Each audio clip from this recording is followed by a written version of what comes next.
Hello, everyone. It's that time of day again. It's story time. I got my frumpy reading sweater on. Oh, and I have my cup of tea.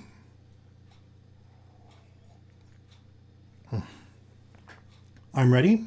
Are you ready? Get yourself settled. Give me a moment. I gotta go get the book.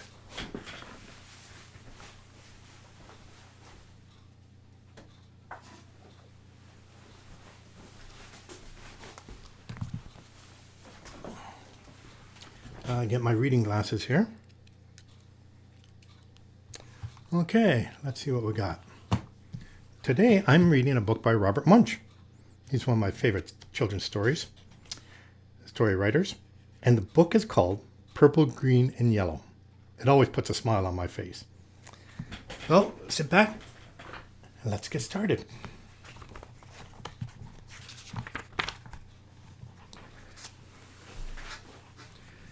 Bridget went to her mother and said, "I need some coloring markers. All my friends have coloring markers. They draw wonderful pictures. Mommy, I need some coloring markers." "Oh, no," said her mother. "I've heard about those coloring markers. Kids draw on walls, they draw on the floor, they draw on themselves. You can't have any coloring markers." "Well," said Bridget, "there are these new coloring markers. They wash off with just water. I can't get into any trouble with coloring markers that wash off. Get me some of those." "Well," said her mother. "All right." So her mother went out and got Bridget 500 washable coloring markers. Bridget went up to her room and drew wonderful pictures. She drew lemons that were yellower than lemons, roses that were redder than roses, and oranges that were oranger than oranges. Her mother was amazed. She said, "Wow, my kid is an artist." But after a week, Bridget got bored.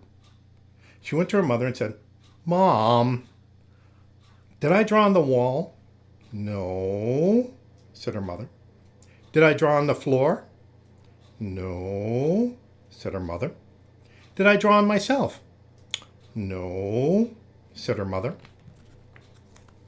"Well," said Bridget, "I didn't get into any trouble and I need some new coloring markers. All my friends have them. Mommy, there are coloring markers that smell. They have ones that smell like roses and lemons and oranges, and even ones that smell like cow plops. Mom, they have coloring markers that smell like anything you want. Mom, I need those coloring markers." Her mother went out and got her 500 coloring markers that smelled. Then Bridget went upstairs and she drew pictures.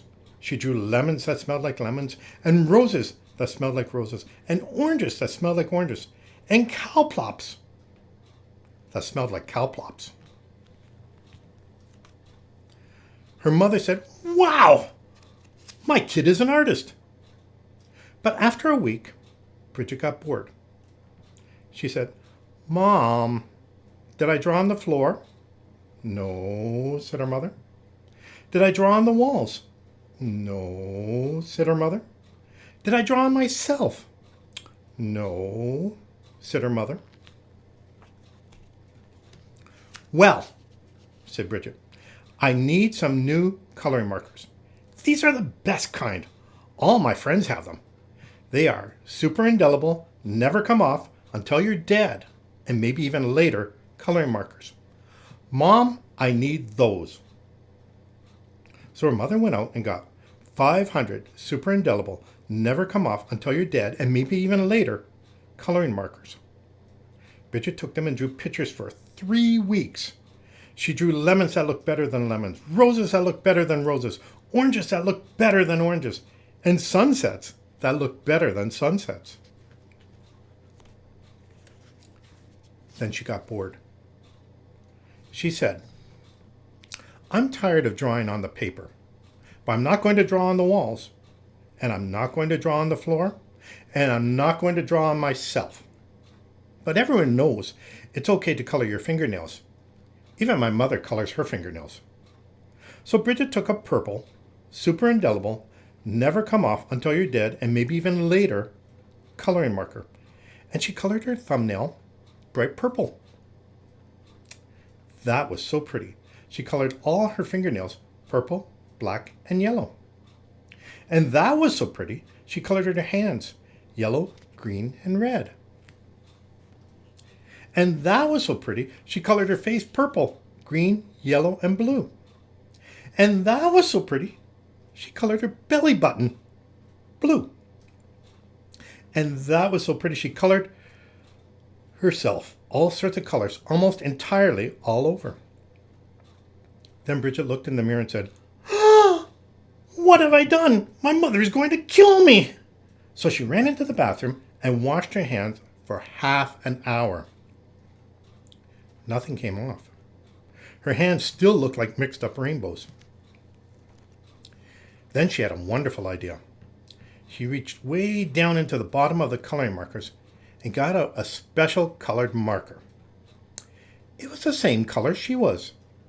She took that marker and colored herself all over until she was her regular color again. In fact, she looked even better than before. Almost too good to be true. She went downstairs and her mother said, "Why, Bridget, you're looking really good today." "Right," said Bridget. Then her mother said, "It's time to wash your hands for dinner."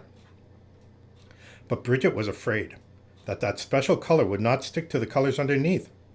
So she said, "I already washed my hands."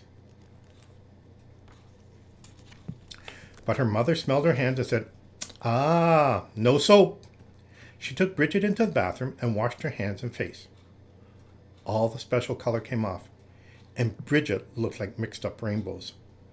"Oh no," said her mother. "Bridget, did you color your hands with coloring markers that wash off?" "No." "Bridget, did you color your hands with coloring markers that smell?" "No." "Did you use the super indelible never come off until you're dead and maybe even later coloring markers?" "Yes." "Yikes!" yelled her mother. She called the doctor and said, "Help, help, help! My daughter has colored herself with super indelible never come off until you're dead and maybe even later coloring markers." "Oh dear," said the doctor. "Sometimes they never come off." The doctor came over and gave Bridget a large orange pill. She said, "Take this pill, wait 5 minutes, then take a bath." So Bridget took the pill.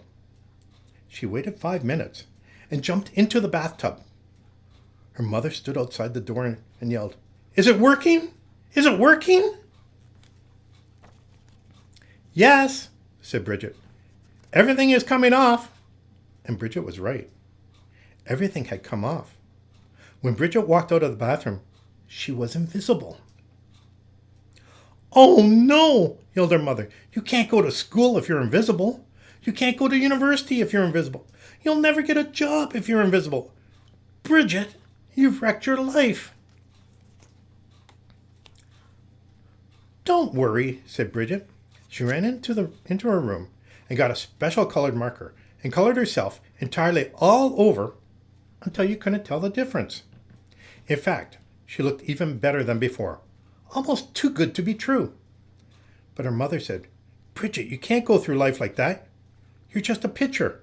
Everyone will know there's something wrong." "No, they won't," said Bridget. "Yes, they will," said her mother. "No, they won't," said Bridget. "I colored Daddy while he was taking a nap, and you haven't noticed anything yet."